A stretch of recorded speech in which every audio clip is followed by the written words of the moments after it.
bom. Vamos lá, obrigado, viu, Guilherme? Boa tarde, pessoal.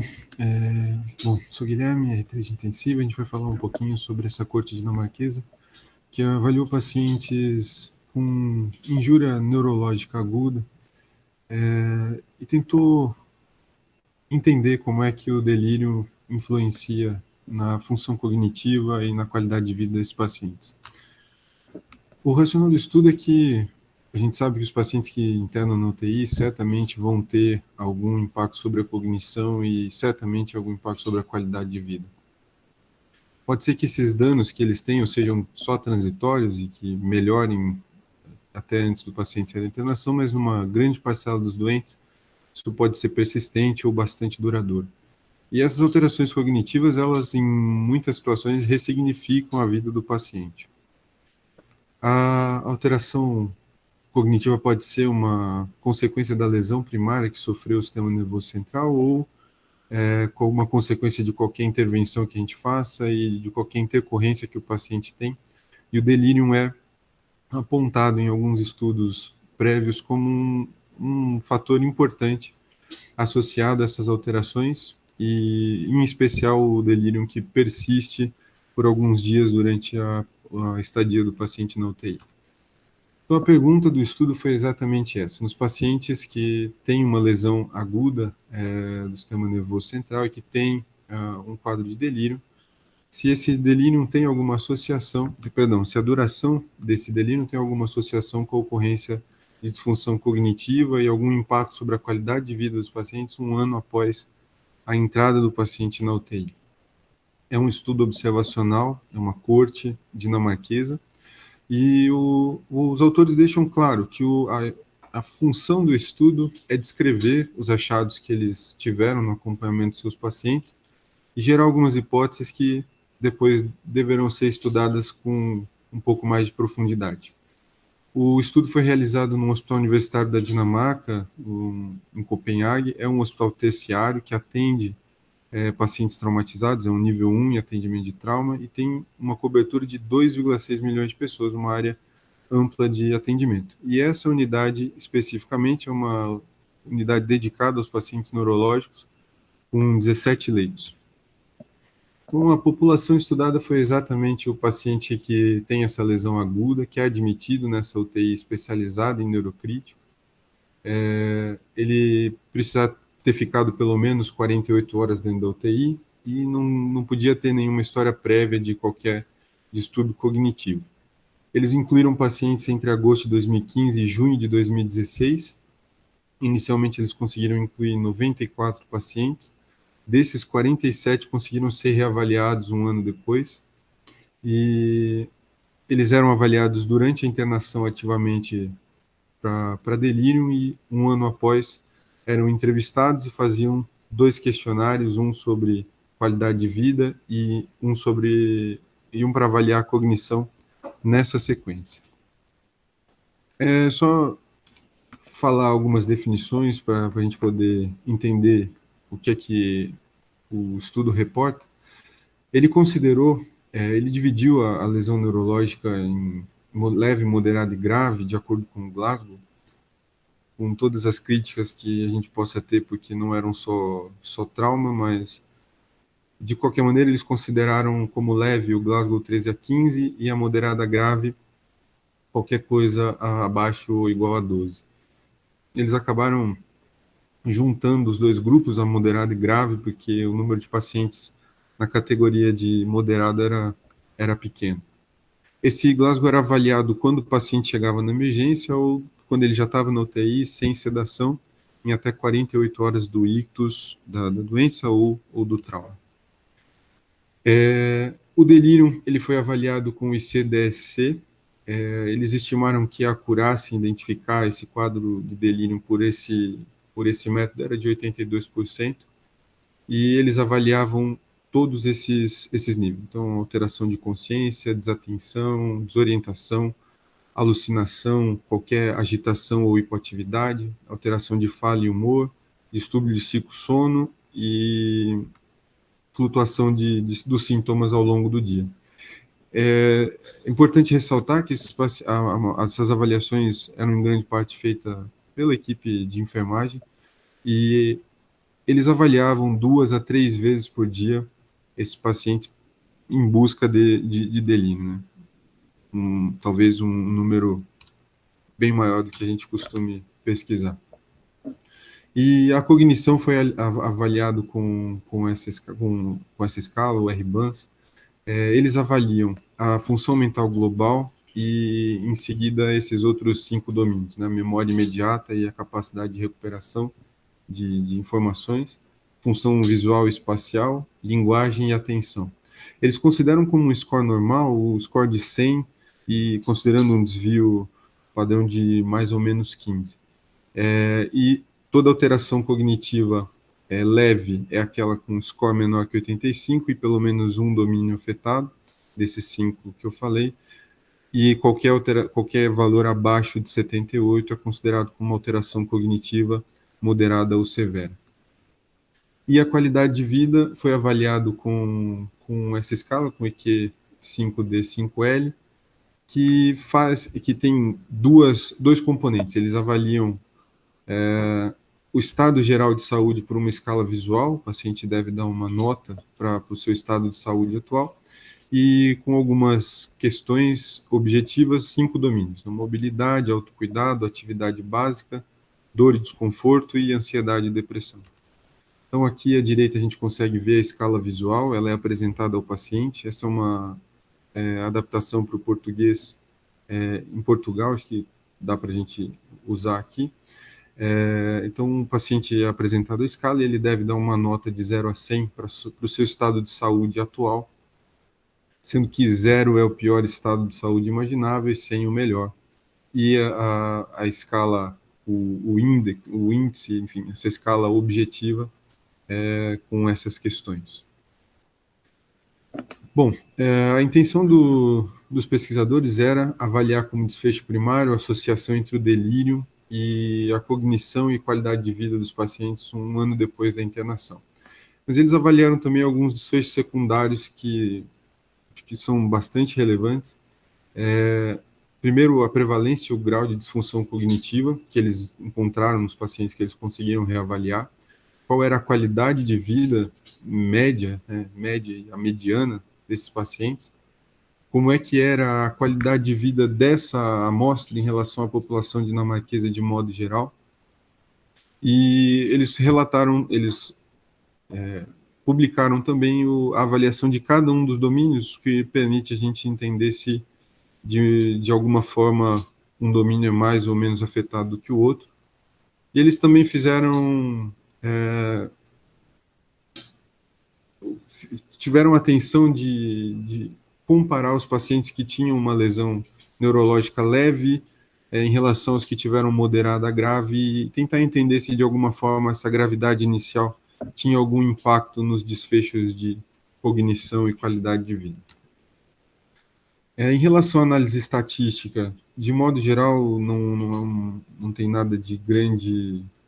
Acho que talvez nessa análise estatística geral nada de muito específico, mas os dados contínuos eles apresentaram como mediana e interquartil. Eles apresentaram também as médias de cada uma daquelas pontuações que a gente viu para avaliação de cognição e qualidade de vida. Tentaram avaliar a distribuição normal desses dados que eles obtiveram com o histograma, com o QQ-plot, com o Shapiro-Wilk, e as frequências foram apresentadas sob forma de frações, os modelos de regressão com o P e o intervalo de confiança, e ainda fizeram uma avaliação entre os pacientes que foram seguidos e os pacientes que internaram na UTI não foram seguidos, para ver diferença demográfica, e avaliaram com os testes dedicados a cada uma das variáveis de interesse. E, por fim, eles fizeram uma comparação entre o score de qualidade de vida dessa amostra e da população dinamarquesa com o teste T. Em relação às covariáveis, eles consideraram que 2 eram talvez as mais relevantes e poderiam ser um fator confundidor, o sexo e a gravidade inicial da doença, e eles fizeram, então, uma regressão linear ajustando para sexo e gravidade, a gravidade avaliada pelos SAPs, e considerando alguns estudos que antecederam esse estudo, a situação laborativa do paciente, se ele estava ou não empregado antes de ser admitido na UTI com o evento que o levou até lá, como um fator que talvez também pudesse influenciar o desfecho de cognição e qualidade de vida quando ele sai da UTI. Eles chamaram o primeiro modelo de modelo 1 e o segundo de modelo 2. Bom, e quais foram os resultados que eles encontraram? Então, como a gente tinha dito, eles começaram com 94 pacientes. A gente percebe que eles tiveram excluíram um número significativo de pacientes ao longo do caminho. Ficaram, no fim, com 47 pacientes. Desses 47 eles conseguiram avaliar o EQ5D sem a escala visual, 46 com a escala visual, e 35 só foram avaliados para o desfecho cognitivo. Em relação à característica dessa população, acho que é importante destacar que eram, sobretudo, pacientes com trauma de crânio, com hemorragia subaracnoide e com sangramentos intraparenquimatosos. Essas foram as 3 patologias de ocorrência na amostra do estudo. Eles eram, em média, a população tinha 61, 62 anos. Isso não foi diferente entre os pacientes que eles seguiram e os que não foram seguidos. E talvez as outras variáveis não fossem diferentes. Eles acabaram avaliando a gravidade inicial dos pacientes. A maior parte dos pacientes entraram em Glasgow 13 ou 15.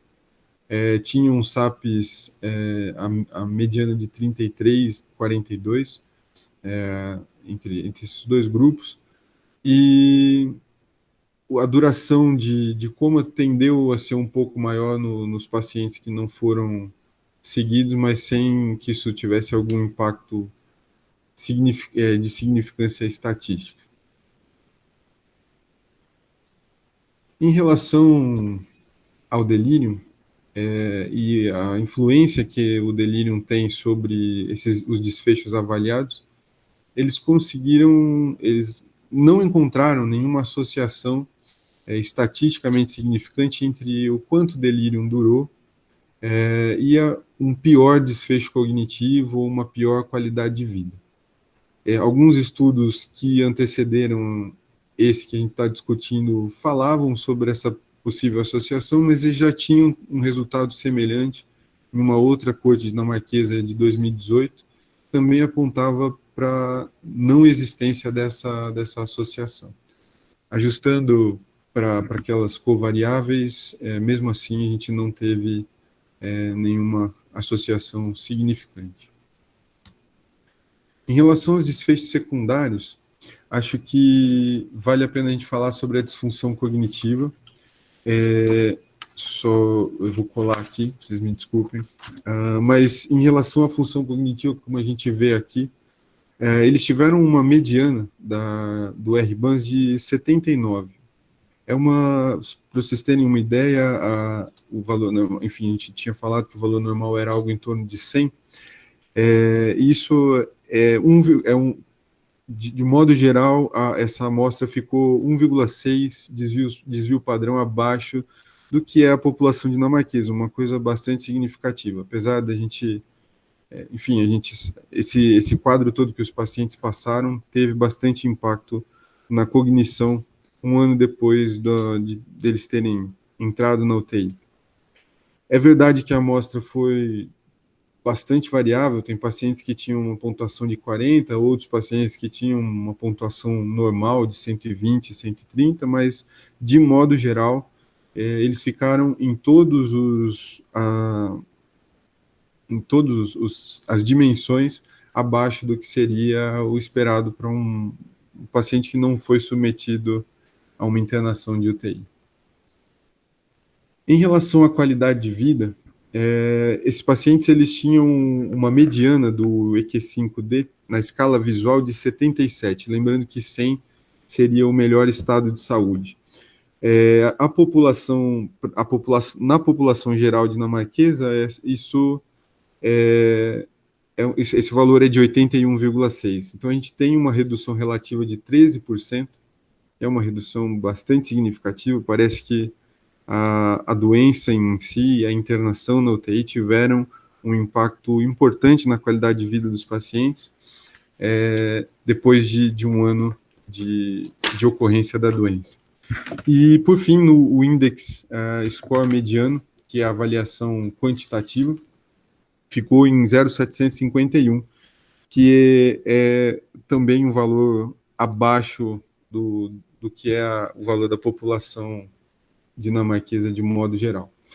É importante ressaltar que no quesito qualidade de vida, o fato de estar empregado foi importante. Os pacientes que estavam empregados, que tinham uma relação de trabalho antes de serem internados,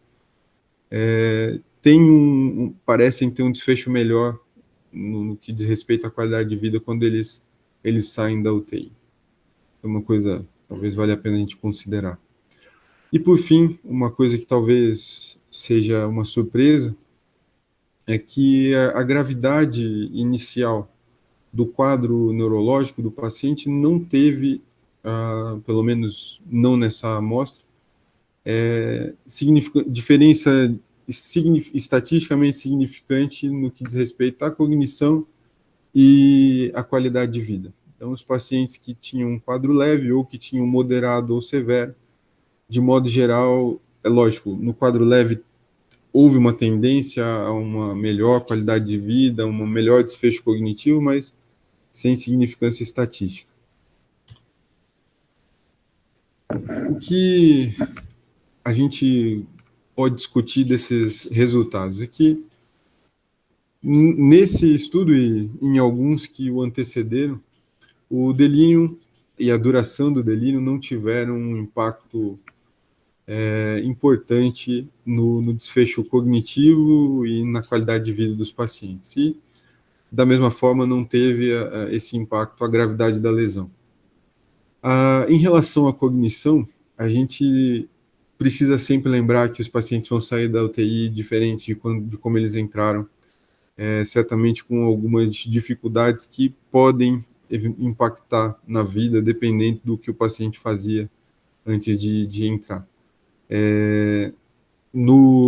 Nos pacientes que tiveram uma disfunção, nessa amostra, 49% dos pacientes tiveram uma disfunção cognitiva grave a moderada. E a média dos pacientes, lembrando que são pacientes com lesão neurológica primária, na média da UTI geral, em que você envolve outras doenças, essa disfunção grave ou moderada gira em torno de 20% a 40%, que me parece ser um número importante. E lembrar que talvez outros contextos sociais e o fato do paciente ter um suporte de emprego ou de família, nesse caso de emprego, né, pode ter impacto sobre o desfecho, no caso dessa amostra, sobre a qualidade de vida. E, por fim, acho que vale a pena destacar essa ressalva que o autor faz, de que o Glasgow talvez não seja um preditor tão fidedigno, porque ele fala muito sobre o insulto primário, mas não fala nada sobre o que vem depois, sobre o que acontece dentro da UTI, sobre o edema, sobre o ressangramento, a infecção, a isquemia tardia, as crises. Isso tudo impacta muito no que o paciente vai ser quando sair, na sua cognição, na sua qualidade de vida. E, de novo, os autores reforçam a importância de que a gente siga esses pacientes até mais do que um ano, eles falam em 3 a 5 anos, para a gente entender como é que é a cognição e como é que esse desfecho de qualidade evolui nesse tempo, e reforçam de novo a importância de medidas de reabilitação na melhora desses desfechos. E acho que a discussão, a última discussão que a gente poderia propor, vendo tudo isso que a gente falou até aqui, é que acho que a gente já passou da hora de parar de ver só a sobrevida e começar a pensar como é que os pacientes voltam para casa, porque a gente deixa eles da porta da UTI para fora, mas a vida deles continua e a vida da família deles também.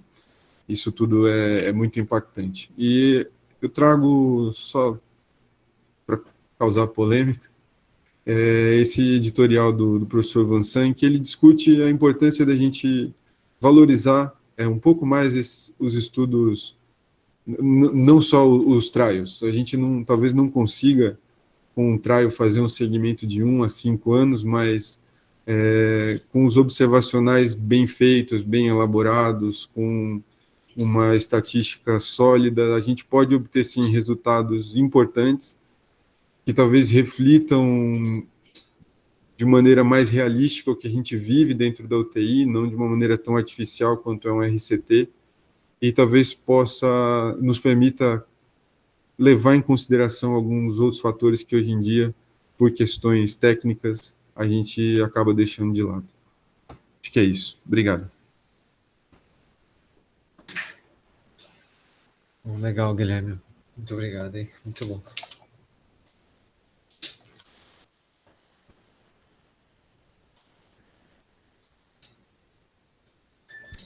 Bom, gente, vamos lá. Então, comentários, ideias, perguntas para o Guilherme aí. O que vocês acharam disso tudo? Pergunta. É justa, não é? Análise. Fala aqui. Opa, tá no microfone. Vai lá, Dé.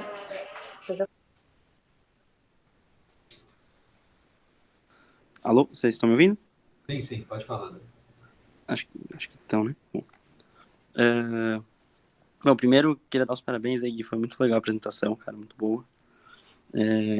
Eu acho que, assim, eu entendo um pouco sobre o processo, né, de fazer pesquisas e criar realmente essas publicações científicas, mas me parece legal, assim, que acho que esse é um tipo de pesquisa que vem muito da vontade do pesquisador de ir atrás de descobrir essas coisas, né? Porque é algo que eu acho que tem pouca influência de indústria farmacêutica, deve ser difícil conseguir patrocínio, e é um acompanhamento longo, né, por 1 ano e tudo, então acho que é um negócio super interessante, assim, de ver.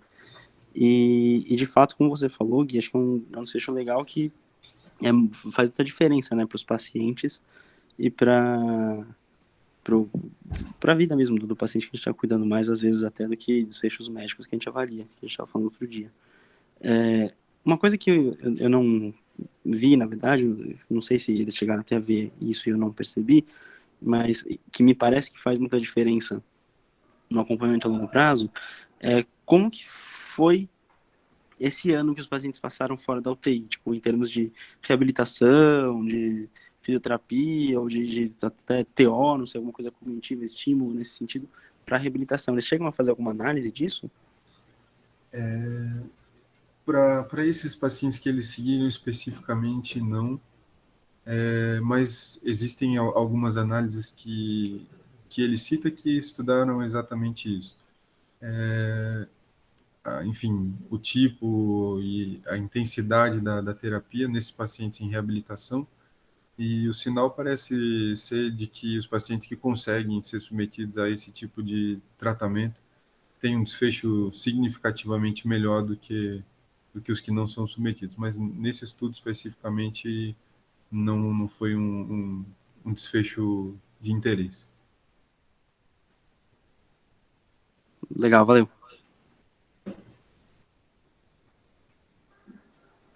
Fala, Cláudia. Eu, na verdade, fiquei com uma dúvida, porque, assim, pelo que eu entendi, eles fizeram o estudo em pacientes neurológicos, né, numa UTI neurológica. E aí eu fico um pouco na dúvida do que é o efeito do delírio e do que é o efeito da lesão neurológica primária. Assim, em termos de avaliação de qualidade de vida, né, de segmento. Como que eles fizeram para separar essas duas coisas, se é que eles conseguiram? E se talvez o mecanismo do delírio nesses pacientes, não sei se não é diferente, por exemplo, no caso de um paciente séptico que faz delírio, talvez não fosse mais fácil associar nesse tipo de, ver se existe associação nesse tipo de população, já que não teria lesão neurológica primária. Não sei, estava pensando aqui.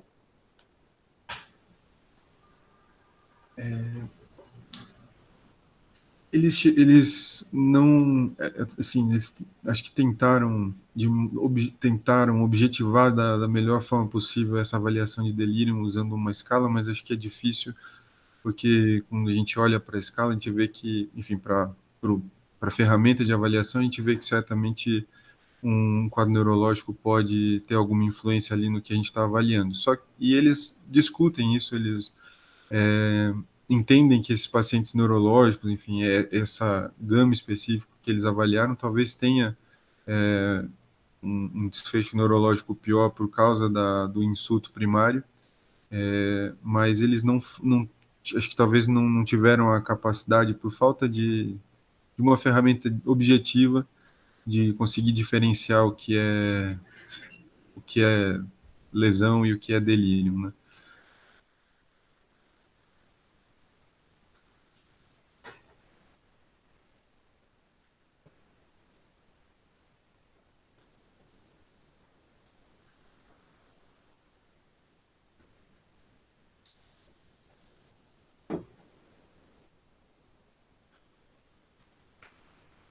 Bom, gente, e aí?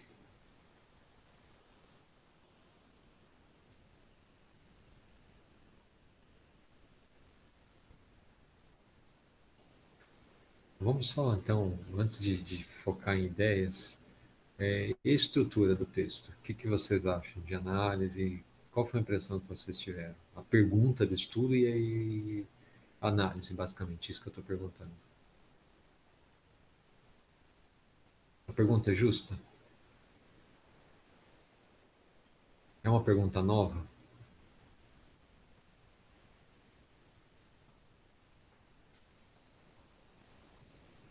Na verdade, gente, assim, só vamos recorrer lá ao Brain ICU, a Corte Norte-Americana de Doentes Críticos Gerais. Não foi a pergunta primária deles, né? Essa é uma publicação do New England. Mas um achado na análise explanatória deles foi que assim, os doentes mais idosos, que ficaram mais tempo encefalopatas na UTI, esse encefalopata, vamos traduzir como delírio, né, hiperdinâmico, hipodinâmico, hiperativo e hipoativo, desculpe. E assim, são os doentes que mais têm um declínio pelo Arbans também, da cognição ali até um ano depois. Lembrando que dos doentes acima de 65 anos, até um quarto deles ficaram com cognição compatível com Alzheimer moderado. Só lembrando que esses pacientes, assim, pelo menos a priori, que nem esse estudo que o Guilherme apresentou, não tinham déficit cognitivo prévio. Então, na verdade, eles estavam trazendo essa questão para agora. Eu acho que assim, é uma questão bem interessante, né? Agora, de estrutura, gente, assim, vocês estão vendo aqui vocês viram aqui uma análise de correlações, né, basicamente, com regressão multilinear, quer dizer, uma análise multivariada, com um N muito pequeno, né, muito pequeno. Então, assim, é o tipo de análise que não dá para a gente tirar grandes conclusões dela. Também, se ela serve para alguma coisa, é para levantar ideias bem superficiais. Mas, assim, o fato de não ter aparecido nenhuma associação, nenhuma correlação, não quer dizer muita coisa, né? Na verdade, está fazendo ajustes e ajustes num N muito pequeno. Então, às vezes você tem possibilita uma situação que chama-se overfitting na estatística, né? Que você tem ou dois doentes que tem uma característica bem marcada que já destrói toda a casuística da análise por conta disso. Então, só dois doentes podem fazer uma associação ótima. Isso não pode não ser verdade. Você podia expandir essa amostra, por exemplo, agora de 50 pacientes para em torno de 500 e só aqueles dois pacientes tem aquela característica, que com 500 pacientes, esses 2 pacientes perdem a importância. Tá? Bom, só, essa é uma coisa importante, mas, olha, gente, esse estudo ele tem umas características que acho que são muito legais para a gente, né? Se vocês forem ver, na verdade, assim, foi um estudo, né, assim, de um país de primeiro mundo, com um dos melhores resultados em termos de mortalidade, mostrando para a gente ali que acontece com os doentes com injúria encefálica grave, né? Desculpa, moderada e ou grave lá. Acho que a pergunta de se eles, como é que foi o cuidado, a reabilitação, eu acho que ela é excelente, mas acho que a gente tem que pensar que deve ter sido perto do que pode se considerar bom, muito bom, talvez ótimo. Né? E, assim, são doentes que saem com aparentemente com uma redução aí da qualidade de vida, saem com uma redução ali tanto assim, medida subjetivamente quanto objetivamente, que saem com uma redução aí da cognição. Um dos achados interessantes que acho que o Guilherme pôs aqui para a gente foi a história do VAS. Né? Lembrar que esse EQ5D que eles usaram, lembrar que o EQ5D, o Irocol, ele tem algumas versões já. Né? Essa versão foi o de 5 níveis, os 5L. Na verdade, a escala, você tem 5 dimensões, né, objetivas, e você pergunta para o doente ali, o comportamento é como se fosse um Likert, né, que é aquela discordo totalmente, discordo parcialmente, sou indiferente, concordo totalmente, concordo parcialmente. Quer dizer, eu falei invertido aqui, mas são 5 níveis. E assim, pelo menos tanto o 3L quanto o 5L, de acordo com a combinação das 5 dimensões, a gente gera um número. E esse número que é analisado, ele é validado por região.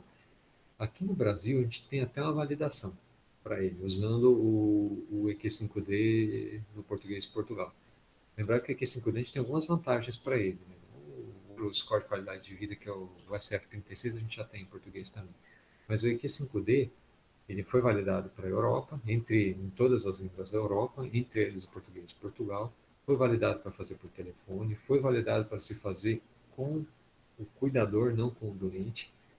Que esse validado, quer dizer, que ele foi medido em várias dimensões quando a gente está medindo scores. Só que assim, quando é com o cuidador e o paciente não tem contato, eu não sei qual que é o padrão ouro disso, é só, não tem o padrão ouro, né? Na verdade, você mede a variabilidade e a sensibilidade de variação. Isso não é variabilidade. A variação e sensibilidade de variação, é a única coisa que dá para medir. Mas a gente não sabe se é aquilo que está acontecendo com o doente mesmo. É só uma crítica aí. Mas enfim. E o EQ5D tem essa sexta dimensão que é o VAS, que é o que não sei se vocês lembram quando deixa eu mostrar aqui. Isso vale a pena a gente relembrar.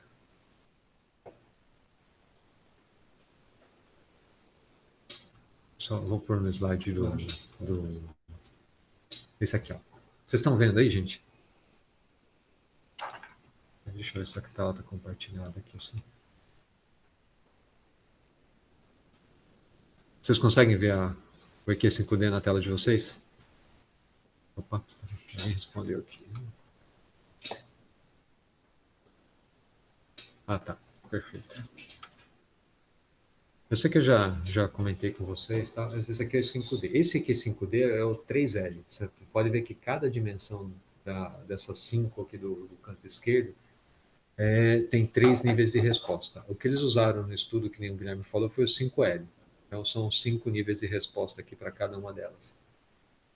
E à direita de vocês, isso aqui que você pergunta... Na verdade, o doente tem que fazer o seguinte, ele tem que colocar um lápis, a caneta aqui e traçar para onde ele acha que está a nota dele. A ideia disso é tornar o mais objetivo possível uma sensação subjetiva. Mas por telefone você pergunta, ó, de 0 a 100, quanto que você dá de nota? Tá? Por que 100? Tem uma razão especial 100. Porque você fala assim, ó, de 0 a 10, que nota você dá para, sei lá, qualquer coisa? A nossa tendência é falar números inteiros. Dou 1, 2, 3, 4, 5, 6. De 0 a 100, de vez em quando sai um 88, 87, 55. Quer dizer, a gente aumenta talvez a sensibilidade a minúcia do resultado. Né? e perca a precisão, porque eu acho que é um momento que perder a precisão é importante, né? Você ter diferenciais entre. É o que, assim, é a coisa que a gente não tem no sofá, por exemplo, né, que a gente comentou essa semana. É 0 a 4 acabou, né? Bom, mas enfim. E assim, e o VAS é uma coisa interessante. Esse foi um achado, não vou dizer que foi na contramão do resto da literatura, não é mesmo, né? Mas é que aqui tem muita gente mais jovem também. Mas lembrar principalmente nos idosos que ficam internados em UTIs gerais, que precisam de bastante suporte, principalmente suporte por terapia substitutiva renal, quando eles têm alta da UTI, o VAS dele de 6 meses depois da internação, em geral, é maior que o na média da população para a mesma idade. Tá? E maior do que prévia internação. Quer dizer, apesar de a gente achar que o dente está ruim, ele se acha muito bom. E uma das possíveis explicações é aquela, poxa, olha, sobreviver ao que eu passei e quando o dente vê, consegue ressignificar a vida dele depois, e para ele isso é ótimo, né? Por mais que para a gente que está olhando, não. É só para aumentar um pouco a nossa confusão na hora de interpretar resultados das UTIs. E acho que é o que o Guilherme falou, né? Mortalidade, acho que é uma coisa bem objetiva, importante, mas acho que a sensação é que vai além disso, né? A gente não sabe ainda qual é a ferramenta ideal, que envolve custo, que envolve qualidade de vida, que envolve cognição, que envolve interação social, interação familiar, mas tem mais coisa, né? E acho que esse estudo ele traz um pouco dessa última característica para a gente, né? Mortalidade relativamente baixa, né? Uns 17% mais ou menos, né? Que é esperado para um doente neurológico agudo. Só que a qualidade de vida que a gente esquece é um pouco diferente, né?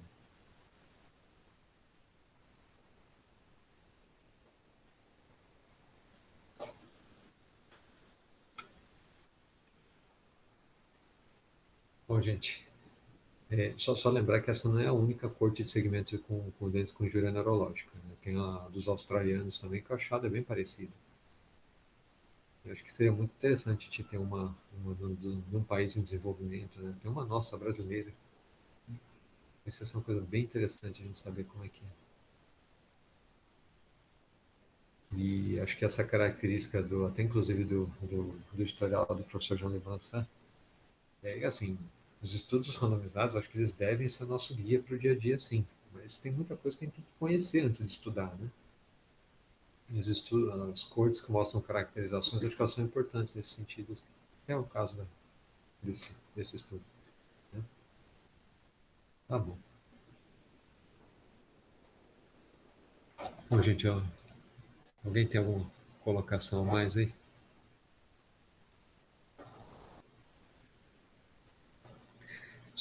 Gente, desculpa, um último comentário. O Arbans, ele é um questionário, desculpa, ele é uma ferramenta que é uma ferramenta um tanto quanto delicada.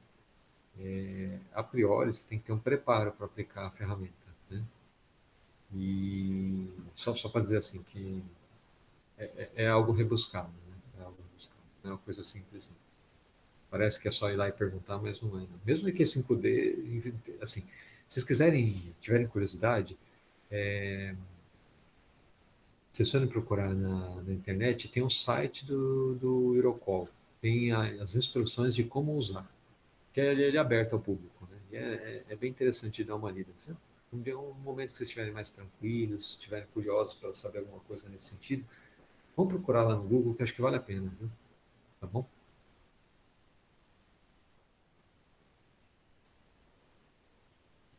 Alguma colocação a mais aí, gente?